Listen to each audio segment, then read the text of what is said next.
Buenas noches, pues ahora nos toca este grandioso tema, un tanto, me parece que un poco complejo para quienes no estamos muy dentro de, del área de astrofísica o astronomía. ¿Sí me escucho bien? El cual es cazando exoplanetas con Python, el famoso... ¿Cómo? Arviso, ¿Me tu cámara. hablaste? Bueno, les comentaba que el famoso sistema el programa de programación es un programa que la verdad lo he usado muy poco, pero sí sé que tiene su complejidad como todos los programas o las aplicaciones de programación. Sin embargo, creo que es uno de los mejores que hay en el momento y ha desplazado a algunos otros. Por supuesto, pues no los va a desplazar completamente a todos y esperemos que comprendamos de este complejo tema. Y pues los exoplanetas, como les comentaba, son planetas fuera del sistema solar y trataremos o tratará Ulises de ser lo más ameno posible para que todos tratamos de entender este tema tan complejo. Como indicación, por favor, todos apaguen sus cámaras y micrófonos para que no haya problemas de conexión y que todo se escuche un poco mejor. Bueno, entonces empezamos, Ulises. Ok, ¿qué tal? Muy buenas noches. Es un honor y un privilegio estar aquí con ustedes, compartiendo pues este tema tan interesante que es cazando exoplanetas. Voy a iniciar con compartir pantalla para mostrar mi presentación. Ok, el tema, como habíamos mencionado anteriormente, es cazando exoplanetas con Python y mi nombre es Ulises de la Torre Topoli y tengo posgrado, tengo varios posgrados, uno es en astrofísica. Entonces, de hecho, este tema que quiero compartir con ustedes, pues nace precisamente de mi tesis de grado. Voy a compartir algunas cositas que hice respecto a la tesis de grado. Entonces, antes que nada, yo sé que este tema a lo mejor causó polémica, causó impacto y me gustaría antes que nada, pues aclarar ciertas cositas, ¿no? Para que no se hagan a lo mejor una falsa idea de lo que esta plática va a abordar, ¿no? O sea, a lo mejor gente que no está muy familiarizado con astronomía o muy familiarizado con el tema de exoplanetas y con Python, bueno, a lo mejor con el nombre, a lo mejor pudiera pensar equivocadamente que, no sé, durante esta transmisión, durante lo que estoy yo explicando, vamos a descubrir un exoplaneta o no sé, ¿verdad? Pudieran tener esa idea. No, la verdad es que es muy complejo, es algo muy difícil pues de descubrir, por así decirlo. De hecho, aún así, teniendo la información y los datos, se clasifica no como un exoplaneta, sino como un candidato a exoplaneta. Requiere de una confirmación bastante extensiva. Entonces, me gustaría que partiéramos también de esa base, ¿no? De que aquí no va a ser un enlace en vivo de descubrimiento de exoplanetas, simplemente voy a ir describiendo la metodología, que una de las metodologías que existen para descubrir exoplanetas, que es una de las que yo utilicé durante mi tesis de grado. Entonces, pues, aclarado eso, también me gustaría hacer la siguiente aclaración de que pues no es un curso de Python, ¿sí? No es que yo aquí, por ejemplo, les vaya a explicar a detalle, ¿verdad? De cómo se programa, las instrucciones y demás. Simplemente voy a ir de manera sencilla explicando unas instrucciones que yo ya traigo previamente escritas para que, pues, hacer el análisis correspondiente para cazar, entre comillas, pues, a un exoplaneta. Entonces, aclarado todo lo anterior, pues voy a continuar. Lo primero, lo más importante aquí es tener claras las definiciones importantes, ¿no? Y comenzamos con la definición de exoplaneta, ¿sí? Pues ya lo habían mencionado ahorita durante el principio, Osvaldo. Un exoplaneta no es más que un planeta que se encuentra orbitando a una estrella que no sea el Sol, ¿ok? A cualquier estrella.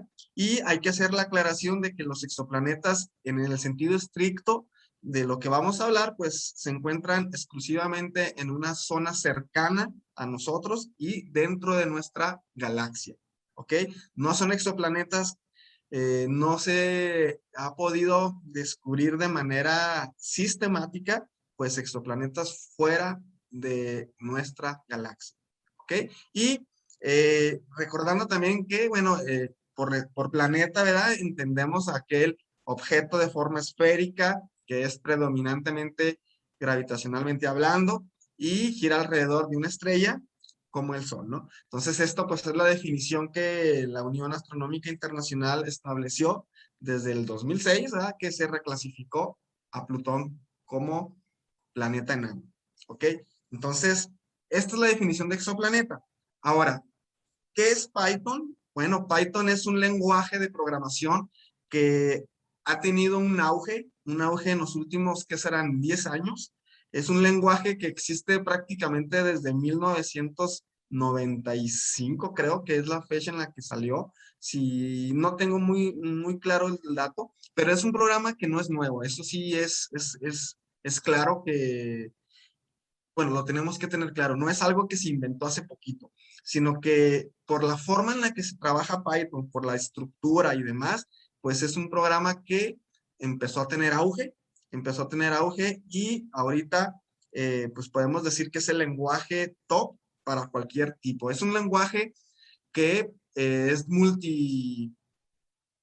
multiproporcional, o sea, no es de multipropósito, no es exclusivo para cosas científicas. Con él se pueden hacer videojuegos, con él se pueden hacer páginas web y muchas cosas más, ¿no? Entonces, eso es lo que hace que Python pues, sea un programa muy famoso, muy conocido por su versatilidad, aparte de que en realidad no es como Osvaldo mencionaba al principio tan difícil, ¿no? Eso es precisamente una de las virtudes de Python, que como es de alto nivel, utiliza palabras muy similares al lenguaje común que nosotros utilizamos y es fácil de leer, es un programa legible. Entonces, también Python, pues sus ventajas es que es gratis, no requiere alguna licencia como algunos software científicos. Cuando yo estaba estudiando la licenciatura, pues el que era como el top era MATLAB, y bueno, ese es un programa que no es gratuito, que no es open source, entonces sí requería pues que compraras una licencia o quisieras ahí una cosa ilegal, ¿verdad? Para pues tenerlo en tu computadora. Y bueno, como habíamos dicho, Python es apto para todo. Eso lo hace un programa fácil y el preferido de los científicos, ¿no? Porque en realidad no tienes que durar mucho tiempo aprendiendo la sintaxis, mucho tiempo aprendiendo cómo es Python para poderle sacar provecho en el área científica, ¿ok? Aquí podemos ver una gráfica nada más como información de 2017 al 2020, ¿no? Los lenguajes más populares y bueno, Python es el lenguaje más popular, ¿verdad? Está a la par de Java, ¿sí? Que, bueno, teniendo en cuenta de que Python, pues, es multipropósito, pues sí, que esté a la par de un lenguaje como Java, que es exclusivamente para aplicaciones, bueno, pues sí es algo interesante y notorio, ¿ok? Entonces, pues Python es el programa que ahorita probablemente estén enseñando en todos lados y tiene sus virtudes, ¿no? Es un programa que tiene mucha comunidad, es decir, que se están desarrollando librerías que son un conjunto de instrucciones ya pregrabadas que facilitan pues el acceso a hacer los programas, ¿no? Entonces, muchas cosas ya están prehechas. Ya no es que la tengas que empezar tú desde cero. Muchas de las cosas que pues se utilizan en la ciencia, ¿no? Bueno, vamos a continuar. Esto es lo que inspiró esta plática, ¿no? Mi tesis de grado, que fue la detección de exoplanetas a través de inteligencia artificial, exclusivamente hablando de lo que es el machine learning, ¿no?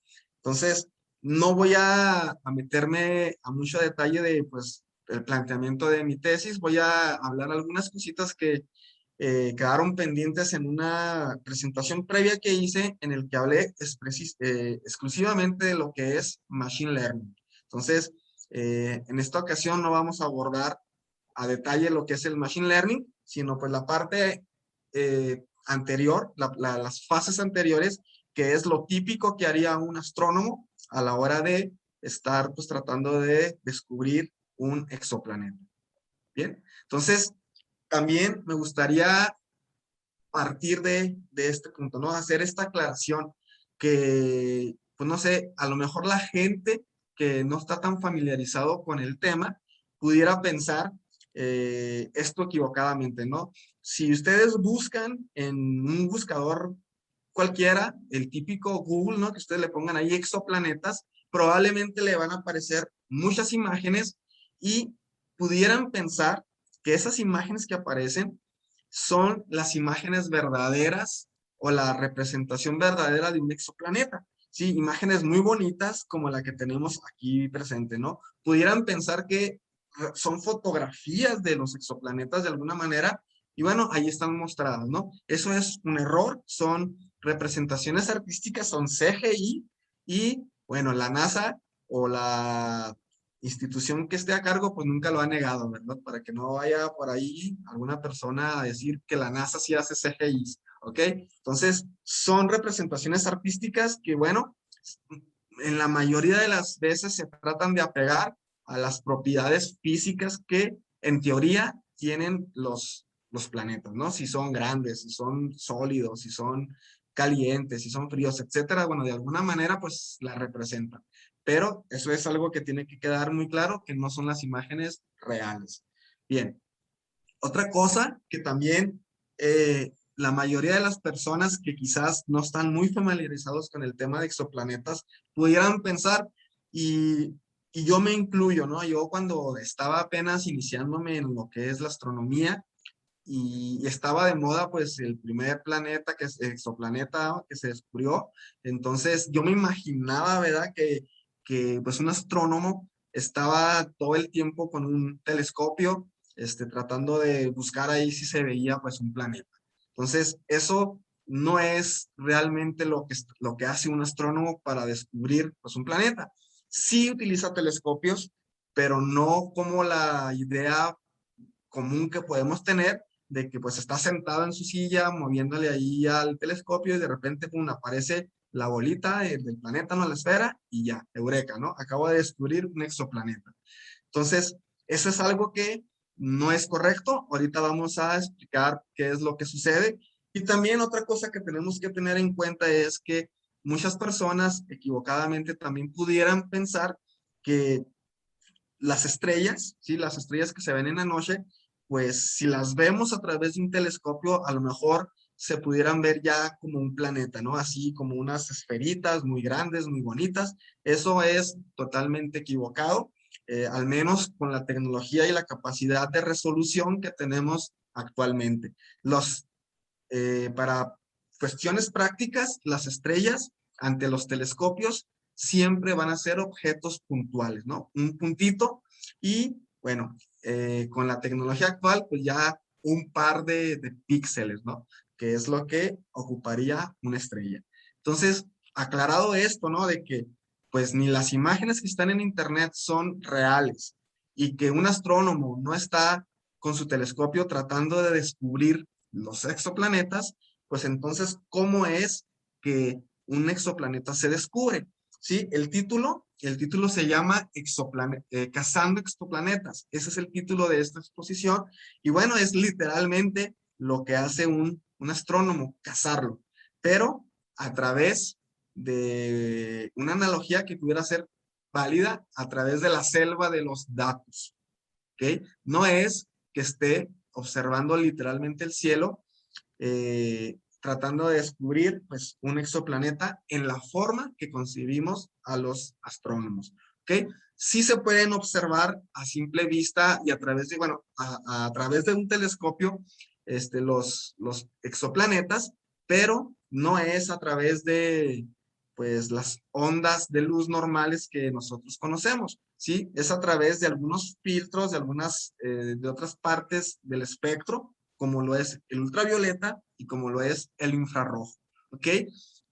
Aquí tengo algunas imágenes en donde, bueno, se aprecian algunos planetas y si se fijan, pues son muy, así como una bolita, donde apenas se alcanza a notar. Entonces, este método, el método de detección directa, es un método que no ha dado muchos resultados precisamente por lo mismo, por lo difícil que es poder observar un planeta bajo estas condiciones, ¿no? Tiene que estar a la distancia correcta, alejada de la estrella, para que se pueda distinguir entre lo que es la estrella y lo que es el planeta. Son muchas cosas que se tienen que ir acumulando para que sea probable que se descubra un exoplaneta a través del método directo. Entonces, no es el método ideal, no es el método que se suele utilizar para descubrir pues, un exoplaneta. Y no es el método que yo utilicé como base en la tesis que realicé.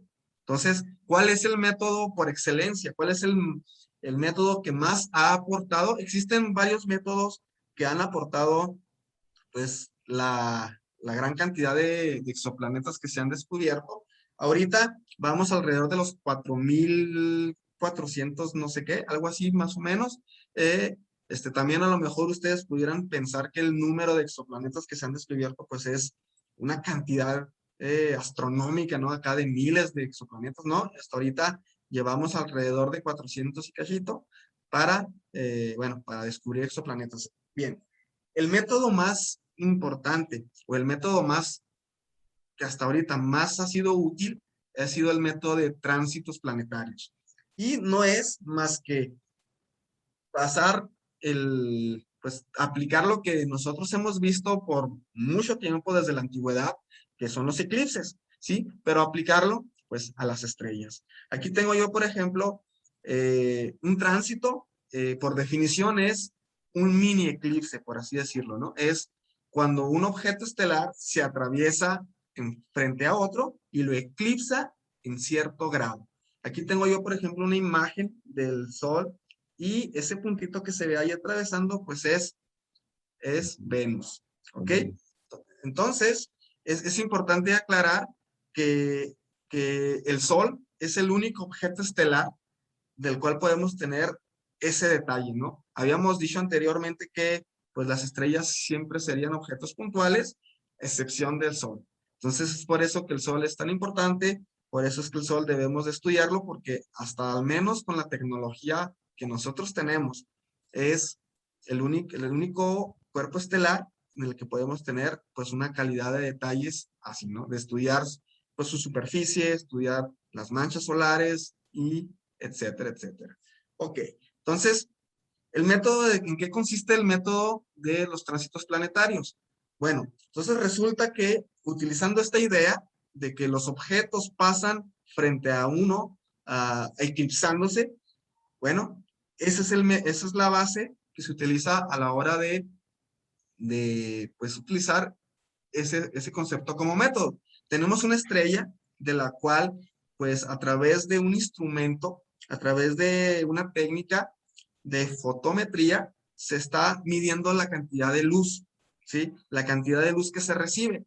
Y de repente ocurre en algunas estrellas que esa cantidad de luz que estamos recibiendo, midiendo constantemente a través del tiempo, pues sufre variaciones que no son naturales, que no son propias de, pues, de la atmósfera o de la propia estrella, y como podemos ver aquí de repente ocurre que disminuye constantemente y periódicamente su brillo, y bueno, entonces con base en eso pudiéramos sugerir la presencia de un objeto, ¿sí? Puede ser un planeta, ¿verdad? Y esto es importante, que se caracterizan primordialmente como candidatos hasta que no haya una plena confirmación por varios métodos y por varias cosas, entonces ya se le categoriza como exoplaneta. ¿Ok? Entonces, eh, en la cantidad de luz que disminuye de un objeto, pues es proporcional a su tamaño. Entonces, entre más profundo sea esa variación, pues vamos a suponer que es más grande, pues el planeta o el objeto que nosotros estamos pues analizando. ¿Okay? Este método de tránsitos planetarios funciona mucho con un tipo especial de planetas, ¿sí? Que se llaman los Júpiter calientes o los Hot Júpiter, ¿sí? Que son planetas muy grandes, lo suficientemente grandes para poder apreciar esta disminución y que esté lo suficientemente pues cerca de la estrella para que podamos distinguir ese tránsito planetario.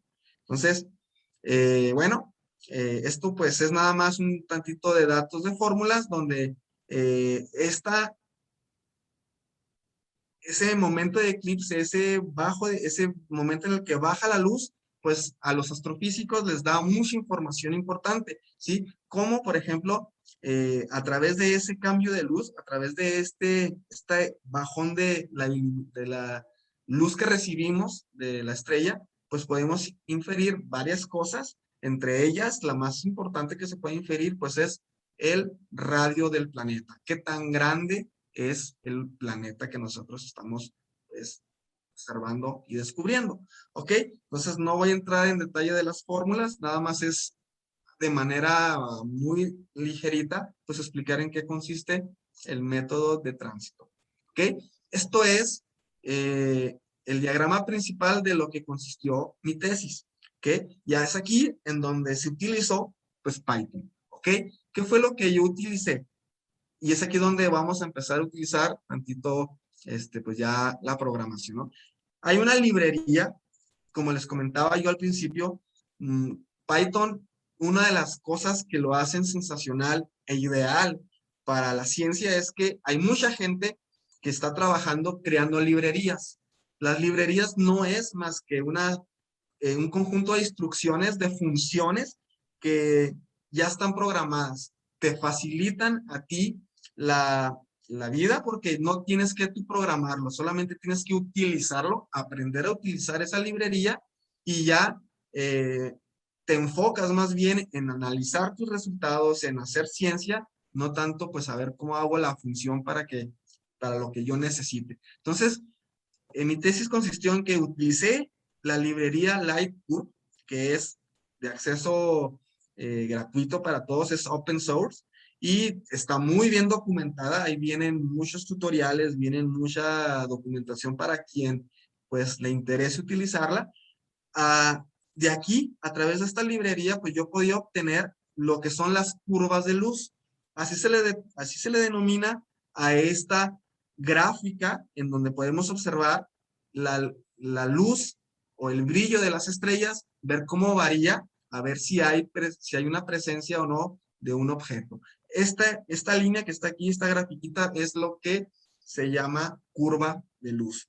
¿Ok? Entonces, a través de esta librería, a través de unas instrucciones de Python, yo puedo obtener, o cualquier persona que programe puede obtener la curva de luz de dos telescopios, ¿ok? Uno que está en el espacio y otro que está en tierra, ¿ok? Estoy hablando de Kepler y del telescopio TESS, ¿ok? Y bueno, a través de esa luz, de esa curva de luz que obtenemos, pues no es que ya esté hecho el trabajo del astrónomo, simplemente esta librería permite y facilita el acceso a la información. Tenemos la información, tenemos la luz, la curva de luz cruda, raw, ¿no? La tenemos sin procesar, con mucho ruido, la tenemos con muchas cosas que entorpecen pues el análisis de una curva de luz. Tenemos que hacer ciertas cositas, tenemos que mejorarla, procesarla. Todo esto se hace a través de unas instrucciones o de código de Python, y de ahí utilicé una librería que es exclusiva. También esta librería yo no la programé y son de la comunidad que existe tan grande de Python, que facilita una librería que se llama TS Fresh, que lo que hace es que a todas las gráficas de series temporales, hablando estrictamente, una curva de luz es una serie temporal, es una gráfica en la que varía a través del tiempo, ¿okay? Es por eso que se le denomina una serie temporal, es la definición oficial, formal, de lo que es una curva de luz. Entonces se procesa y esa librería lo que hace es analizar esta gráfica y te marca las características principales, las características principales de esa curva de luz. ¿Cuáles características? Bueno, pues te puede decir, por ejemplo, cuál es el punto máximo, el punto mínimo, cuál es el promedio, cuál es la media, cuál es la cantidad de picos que tiene. Y bueno, si nosotros vemos, esto es ideal porque nosotros estamos tratando de descubrir un exoplaneta. Y los exoplanetas, a través del método de tránsito planetario, pues se descubren precisamente cuando ocurre ese cambio de la luminosidad, perdón, de una estrella. Entonces, es importante entonces que podamos a través de programación ser capaz de detectar estos cambios. Entonces, ahora sí, tenemos la curva de luz y tenemos estas características, pues las representamos en una matriz, en una tablita, en algo. Y bueno, esos datos son los que realmente importan porque son los que se utilizan para entrenar nuestro modelo de inteligencia artificial, que es con el cual se automatiza, por así decir, el proceso de detectar exoplanetas. Es decir, nosotros claramente podemos saber a simple vista, ¿verdad?, cuál es un posible candidato a exoplaneta, simplemente con que veamos, pues, una curva de luz parecida a esa gráfica que está ahí, podemos decir, bueno, ahí está un posible candidato a exoplaneta. Pero con una computadora, pues necesita aprender de manera distinta, ¿no? Entonces es por eso que a través de estas características como el punto máximo, número de picos, la mediana, entre muchas más, que ahorita vamos a ver, alrededor de, bueno, más de 100 características distintas, es lo que se utiliza para entrenar a la inteligencia artificial para que ella pueda distinguir qué es un exoplaneta y qué no es un exoplaneta a través de estas características, de estos valores, como el punto máximo, como el número de picos y todo eso, para que entonces tú, cuando ya tienes tu inteligencia artificial entrenada con la suficiente cantidad de curvas de luz, pues tú ya le puedes meter unos datos como información y que te diga si es posible o no es posible que sea una curva, pero que sea un exoplaneta descubierto. Ese es, de manera sencilla, lo que hice en mi tesis para tratar de clasificar planetas, ¿ok? Tratar de ver si algún planeta que estaba, bueno, perdón, si algún candidato exoplaneta se podía reafirmar, ¿ok? Entonces, esta parte de lo que es el árbol de decisión con gradiente, no lo voy a explicar porque, bueno, aquí ya entraríamos en detalles muy técnicos sobre qué es, pues, un árbol de decisión, cómo se, cómo se tunea, ¿verdad? Cómo se establecen los parámetros y cosas muy técnicas de ya inteligencia artificial que no viene al caso al tema. Nosotros vamos a llegar hasta aquí, solamente voy a mostrar pues un poquito de los resultados. Entonces, estos son los resultados que yo obtuve con mi tesis, ¿sí? Tomamos como base a estos autores que tienen un estándar muy alto en cuanto a la clasificación de exoplanetas, una precisión y un recall de 93%, y con nuestro método, sí, pues, aunque tuvimos una precisión baja, tuvimos un recall alto. ¿Esto qué quiere decir? Bueno, estos que están aquí pues son métricas, son datos con los que nosotros podemos valorar si está bien o está mal el trabajo que hemos hecho de clasificar los exoplanetas. Entonces, bajo ciertas condiciones, este valor de precisión es importante y bajo otras condiciones, el valor de recall es importante. ¿Qué es recall y todo eso? Eso no es importante de momento.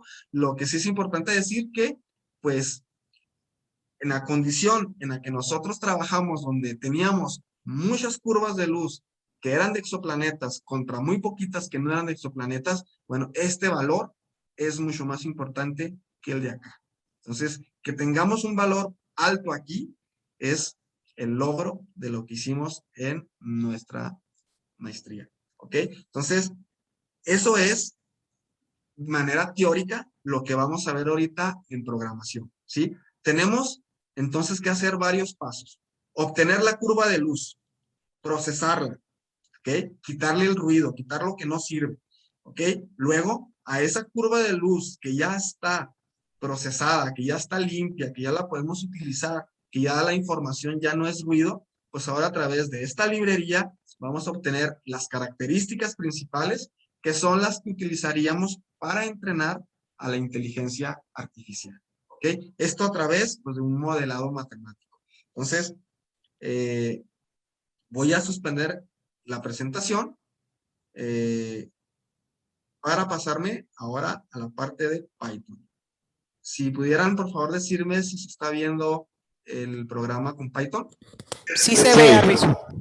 Ok, perfecto. Muchas gracias. Entonces, aquí lo que estoy utilizando es el programa VS Code que estoy utilizando, pues, una especie de Jupyter, ¿no? Jupyter Notebook es una especie de programa que te permite interactuar a través de Python, ¿sí? No es como el típico que haces un programita, lo ejecutas y ves el resultado. Aquí, a través de pues la modalidad de los Jupyter Notebook, de los cuadernos de Jupyter, te permite interactuar a través de cada una de estas celdas. Entonces, ir viendo pedacito por pedacito qué es lo que hace tu programa en lugar de ejecutarlo todo seguido y ver nada más el resultado final.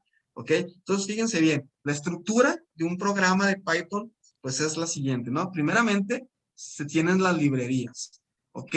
La librería que yo les mencioné es la Lightcurve, que les dije que era la que íbamos a utilizar, y la librería TS Fresh. Son las dos librerías que utilicé para hacer este análisis. Son librerías que, insisto, yo no programé, son librerías que ya existen y están a acceso ahí libre para la persona que quiera. Entonces, ejecutamos la primera celda y listo, ya cargué las librerías, ya están en memoria de mi computadora, pues todas las instrucciones que vienen dentro de esta librería. Entonces, fíjense bien, aquí viene la parte interesante, ¿no? Ya bajé la información a través de esta línea de código, con una simple línea de código, bajé la información sobre un exoplaneta que aquí vamos a analizar, que ya está confirmado que sí es exoplaneta, ya no es candidato. Y estamos hablando del Kepler-8, ¿ok? El Kepler-8, para ponernos en contexto, pues es un exoplaneta que fue clasificado así en el 2010. Es uno de los primeros 5 exoplanetas que fue descubierto por el telescopio espacial Kepler o la misión Kepler. Y bueno, es un planeta similar a Júpiter, ¿no? Es un poquito mayor a Júpiter. Es 1.4 veces la masa de Júpiter, pero es poquito más denso. Y bueno, aquí está una representación de cómo se pudiera ver, ¿no? El planeta en cuanto al tamaño con respecto a Júpiter. ¿Okay? Por eso les mencionaba que el método de tránsito es un método ideal para el tipo de planetas que se llaman Júpiter calientes o Hot Júpiter, que son planetas muy grandes. ¿Ok? Entonces, lo suficientemente grandes para poder eclipsar lo suficientemente a la estrella. Y aquí vamos a ver cuál es el primer problema que se tiene con los eclipses o con los tránsitos estelares. ¿Ok? Bien.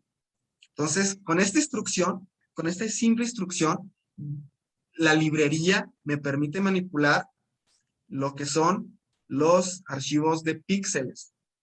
Dejen nomás que cargue Fíjense bien. ¿Se acuerdan que comencé diciéndoles que no se podían ver los planetas literalmente así por el telescopio porque, bueno, son objetos puntuales las estrellas? Bueno, esto es una estrella. Esto es una estrella. Y cada uno de estos cuadritos que se ven representan un píxel de la imagen que se ha pues, tomado a través del telescopio Kepler. Y están de distintos colores. Estos no son los colores reales, evidentemente, son colores totalmente falsos. Y el color depende de la cantidad de luz que se ha recibido. En este caso, de electrones por segundo, porque, bueno, está transformado a las cámaras CCD o el aparato con el que hacía fotometría. Entonces, este puntito amarillo, pues es el que más luz tiene. Entonces, la pregunta es, ¿cuál de estos píxeles que están aquí es un exoplaneta? Pues no se sabe, ¿verdad? No es que se pueda ver la imagen del exoplaneta como a lo mejor nosotros pudiéramos, pues, no sé, imaginarnos, ¿no? Aquí, por ejemplo, yo tengo una serie de fotografías en el que se puede ver cómo va variando, pues, la luminosidad de ciertos píxeles. Miren, voy a poner aquí tantito play. Y ahí algunos se van haciendo, por ejemplo, este que está aquí cambia un poquito a amarillo, digo a verde, algunos se hacen más oscuros, etcétera, ¿no? Entonces, el que este píxel cambia a verde, pues quiere decir que está recibiendo más luz. ¿Con eso sería suficiente para decir que ahí hay un exoplaneta? Bueno, no sabemos, ¿verdad? Si es por cuestiones de la cámara, si es pues por cuestiones del propio instrumento o de la, pues no sé, de que algo ahí estuviera influyendo. Entonces, esta es la razón por la que no se pueden descubrir exoplanetas de manera visual.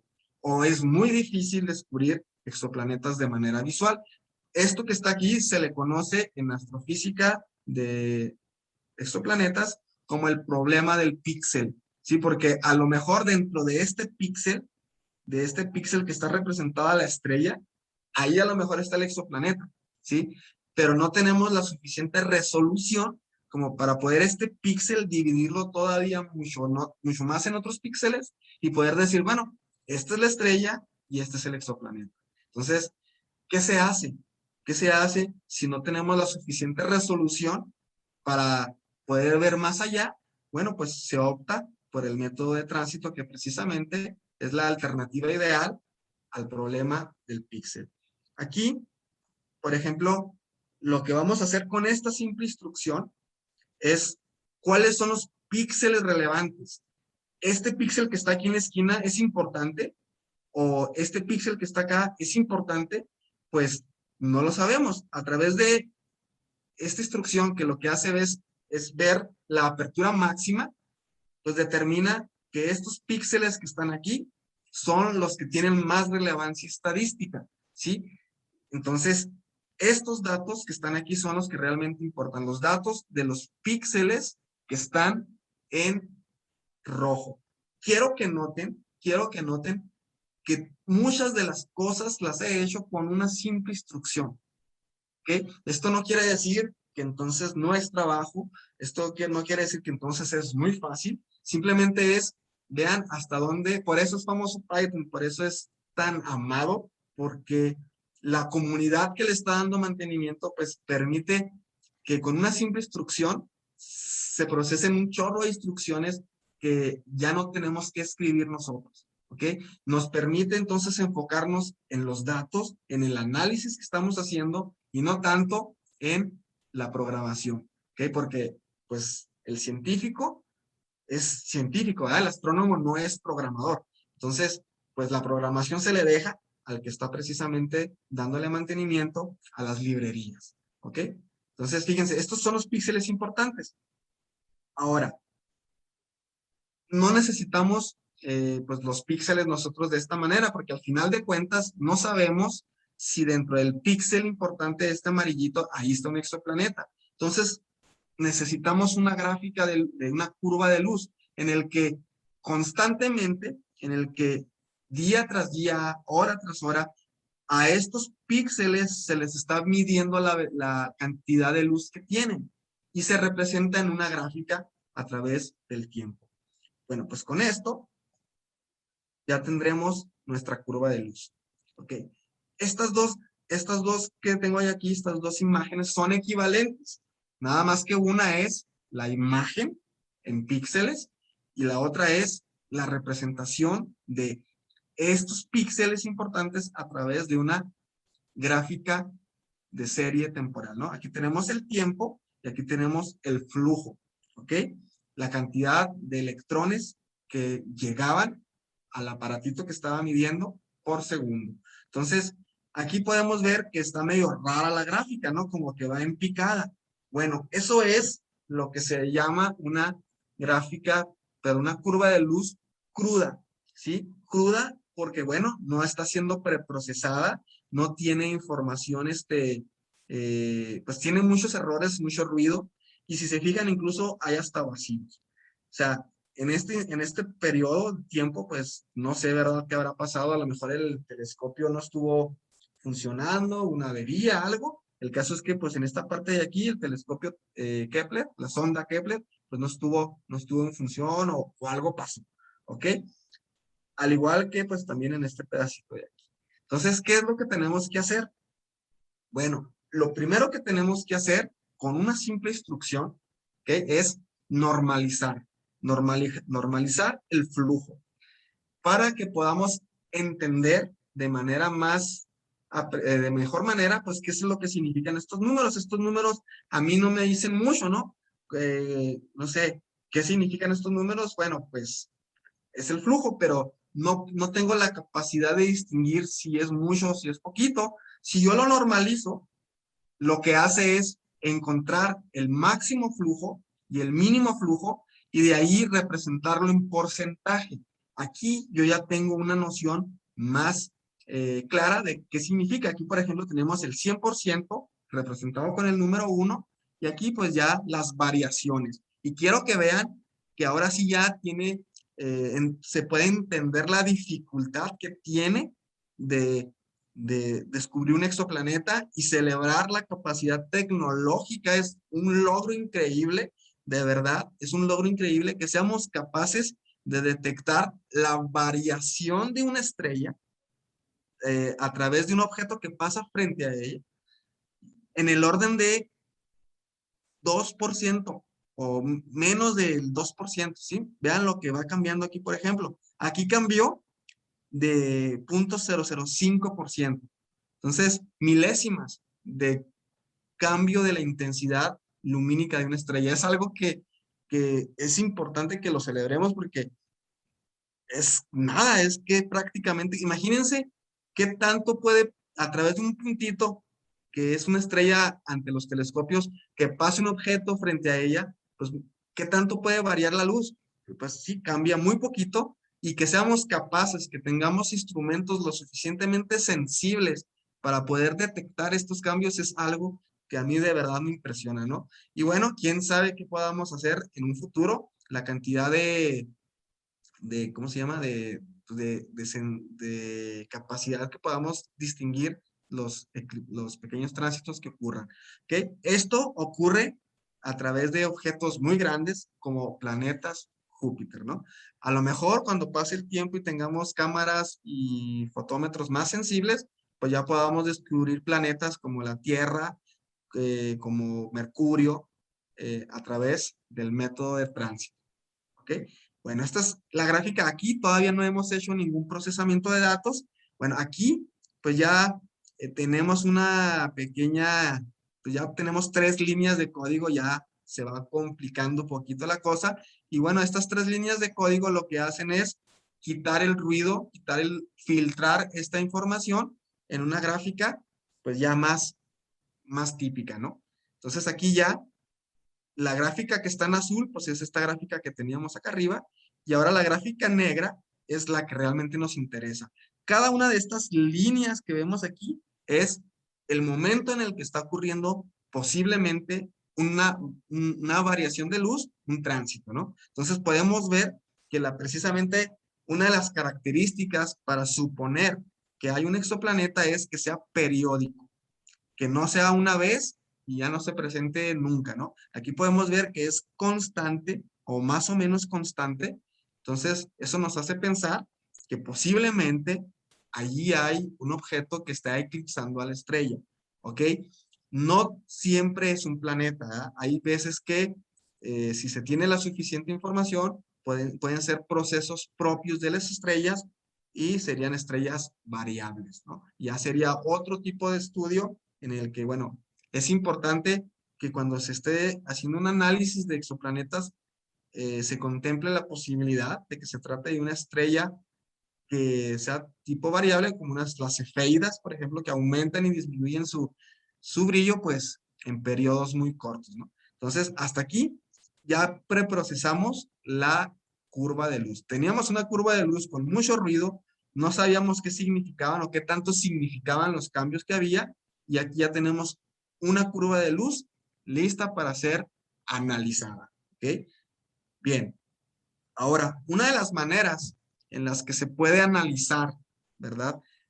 Una curva de luz. Aquí no me quiero meter con muchos conceptos técnicos para la gente que no está muy familiarizado, pero bueno, lo que se hace es transformar algo que está en el dominio del tiempo, ¿sí? A algo que está en el dominio de la frecuencia, algo que tiene que ver con Fourier, ¿sí? Y bueno, esta gráfica es exacto, representan lo mismo estas dos gráficas, nada más que aquí está a través de los días y aquí está a través de la frecuencia, ¿ok?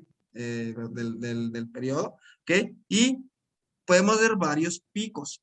Aquí lo importante, esta gráfica se llama periodograma, ¿sí? ¿Y qué es lo importante aquí? ¿Qué es lo importante? Bueno, es que cada uno de estos picos, entre más grande sea, más importante y más relevante es el momento en el que está ocurriendo un tránsito. Entonces, por ejemplo, aquí, estos puntos, estos picos que están aquí, a lo mejor se pueden descartar porque a lo mejor son variaciones propias de la estrella del instrumento, pero este pico es lo suficientemente grande como para inferir que no es casualidad, que no es un problema del instrumento, y entonces algo está ocurriendo entre los 0 y los 5 días, ¿no? Algo está ocurriendo entre el 3 punto no sé qué, 4 punto no sé qué.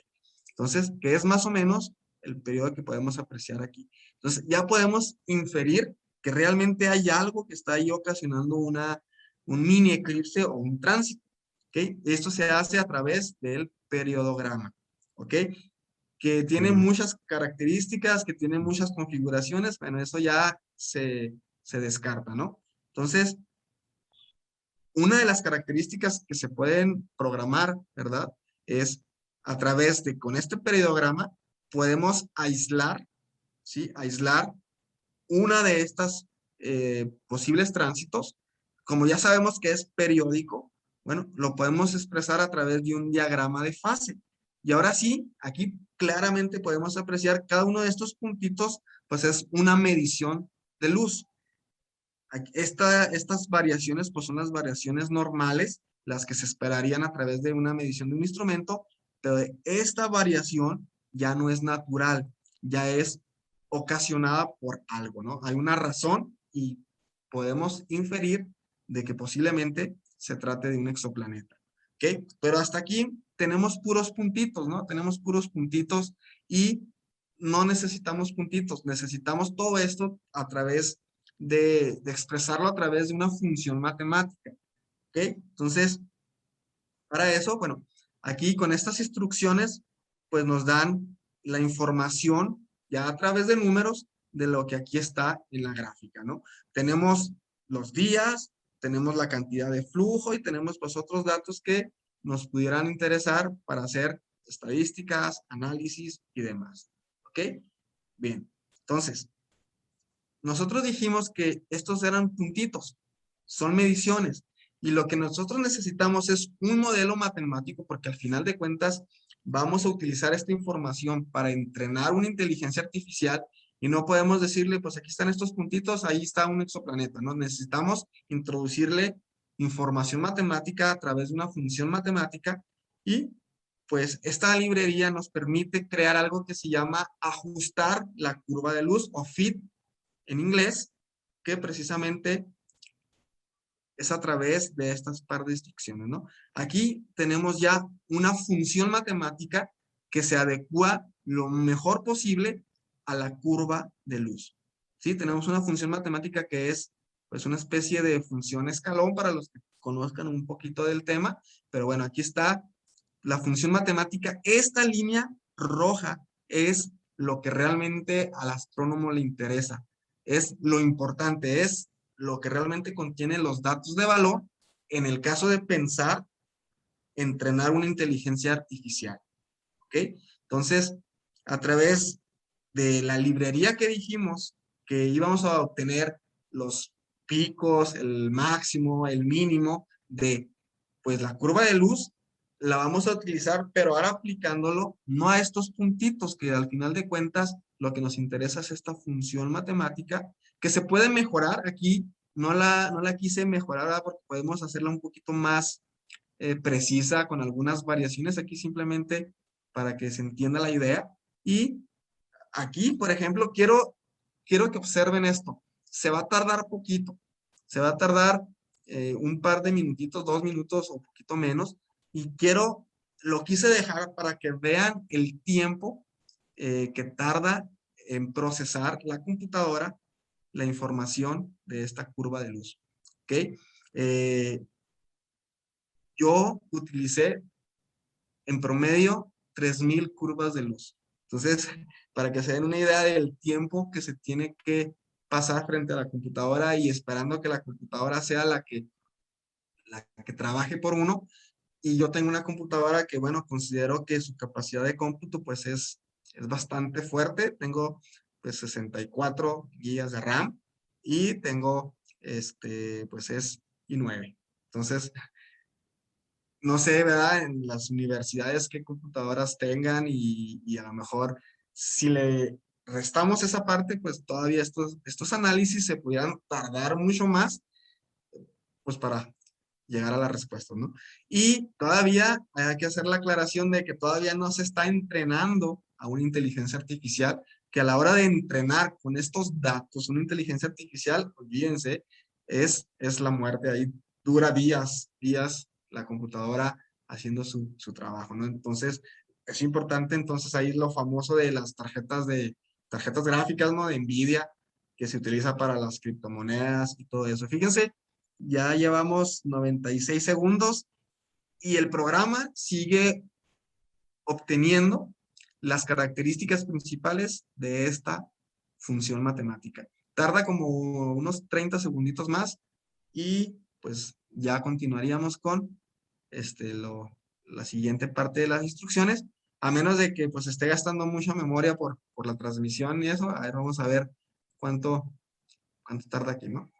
Entonces, ¿qué más pudiéramos estar mencionando para que no sea tiempo muerto? Aquí ya llegó al 100%, ya extrajo las funciones y características importantes, ya nada más es cuestión de que termine de organizarlas, de hacer los siguientes pasos que yo le pedí, de filtrar la información y pues ya para mostrarla, ¿no? Un par de segunditos nos esperamos nada más a que termine de trabajar. Y la parte de abajo de estas instrucciones, pues lo único que va a hacer es mostrarme la información a través de una tabla, ¿sí?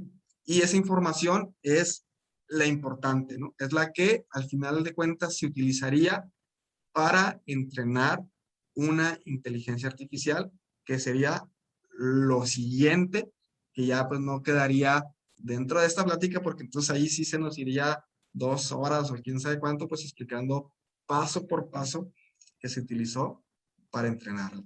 Bueno, ya lleva 195 segunditos, vamos a esperar nada más un poquito más y para darle clic a esto de aquí.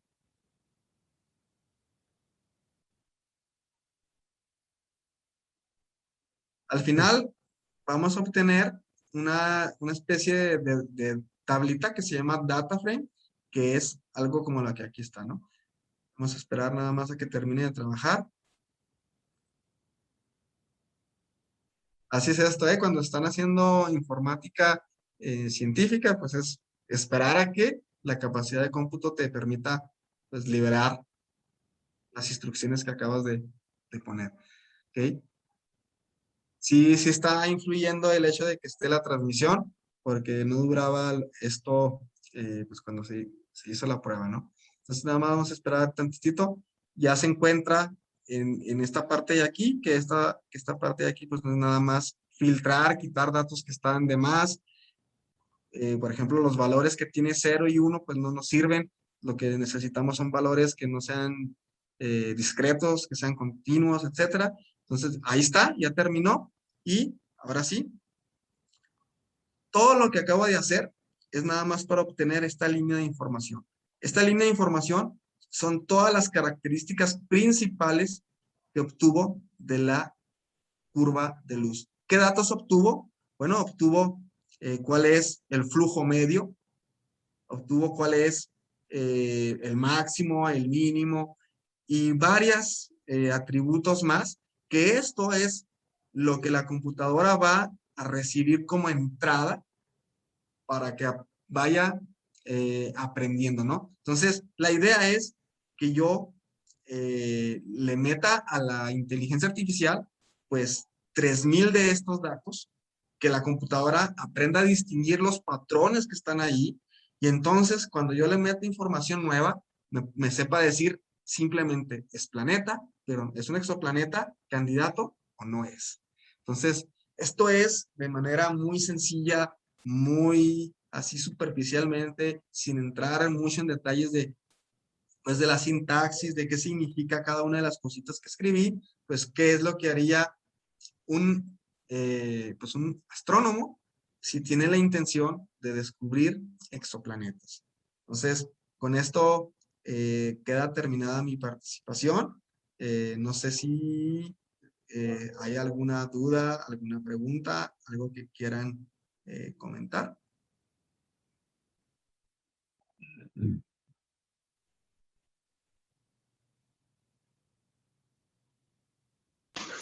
No te escucha, Roberto. ¿Me oyen aquí? Sí, Sí. adelante, Roberto. Ok, mira, tengo dos preguntas, Ulises. Adelante. La primera es, ¿por qué en la curva de luz que presentaste cuando está girando el posible planeta alrededor de la estrella, por qué también baja la curva de luz cuando el planeta pasa por la parte de atrás de la estrella? Se supone que pues en este caso no está tapando absolutamente nada de la superficie de la estrella, sin embargo vi que en la gráfica bajaba un poco.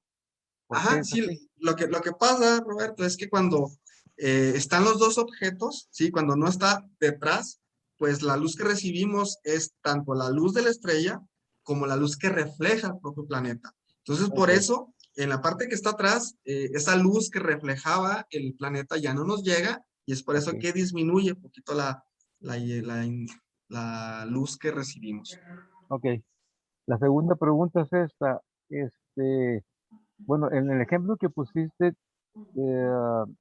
digamos que es muy bueno, digo, se tuvo la suerte de que el planeta, haz de cuenta, cruzaba la estrella de tal manera de que ocultaba un poquito su luz, pero no habrá posibles exoplanetas en que estos estén girando, digámoslo así, alrededor de la estrella, pero de arriba para abajo, en lugar de adelante hacia atrás. Sí, es correcto, Roberto. De hecho, es la condición para poder detectar los exoplanetas por el método de tránsito es precisamente que tenga esa característica, ¿no? De que esté alineado a nuestro plano de vista, ¿sí? Entonces, sí hay exoplanetas, sí hay que están girando de la manera que comentabas, que de ninguna manera pues están eclipsándose.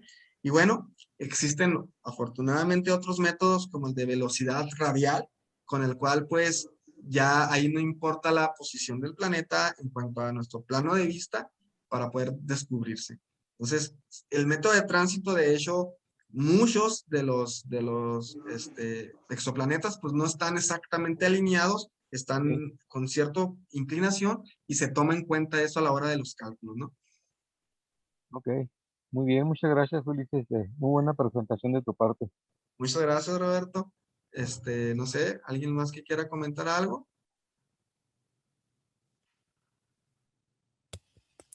Hay comentarios y preguntas ahí en el chat, Osvaldo, si gustas darle lectura.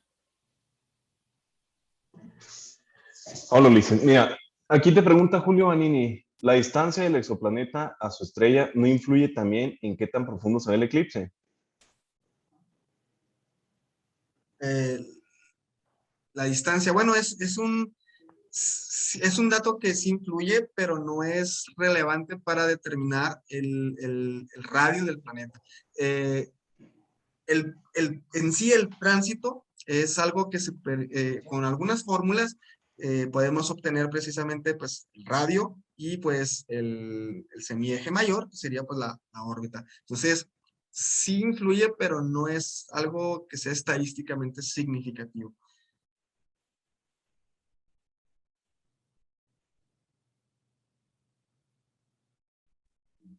Ok, ¿alguna otra pregunta? ¿Comentario? ¿Duda? ¿Amenaza? ¿Qué tal, Ulises? Aprovecho entonces que mencionaste la pregunta. Gracias, Osvaldo. Estábamos comentando ahí también en el chat con nuestro buen amigo, a ver, que se me hizo acá. Esteban. Esteban, gracias. Que efectivamente, como mencionas, ¿no? La distancia al final de cuentas a la que está el exoplaneta y su estrella respecto a nosotros es tan grande que realmente, pues, es insignificante estadísticamente, como bien mencionas. Pero, ¿qué opinas tú del tamaño de la estrella anfitrión? ¿Influye eso también? Así es, de hecho, no lo mencioné porque ya era muy técnico, pero en la presentación, de hecho, el tamaño también de la estrella influye, ¿no? Porque si es una estrella grande, pues la cantidad, la profundidad del tránsito, pues va a ser pequeño. Si es una estrella pequeñita, pues entonces va a eclipsar mayor área de la estrella, por lo tanto, pues la profundidad del tránsito va a ser mayor. Entonces, es por eso que el tránsito, o sea, la profundidad del tránsito, se tiene que tener un cuidado especial porque pudiéramos inferir el tamaño de un planeta equivocadamente si no tomamos en cuenta precisamente el tamaño de la estrella. Genial, muchas gracias, Ulises.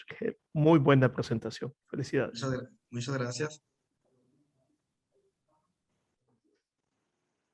¿Alguna otra pregunta?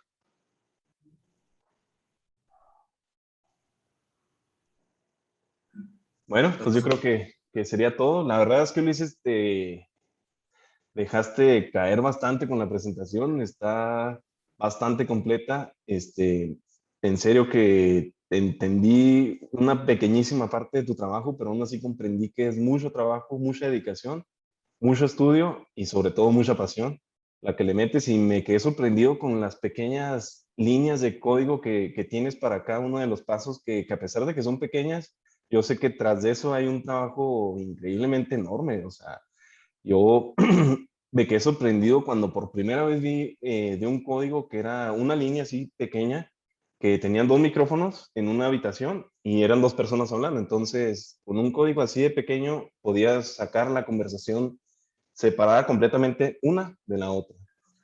Entonces, pues la verdad es que Python es una herramienta pues Maravilla. bastante buena, que yo sé que si fuera otro lenguaje de programación, a lo mejor sería un código extremadamente largo, y pues la verdad es que sí es sorprendente eso, y pues sorprende también la calidad de, de información y cómo va eliminando poco a poco los factores para dejarla así tan precisa.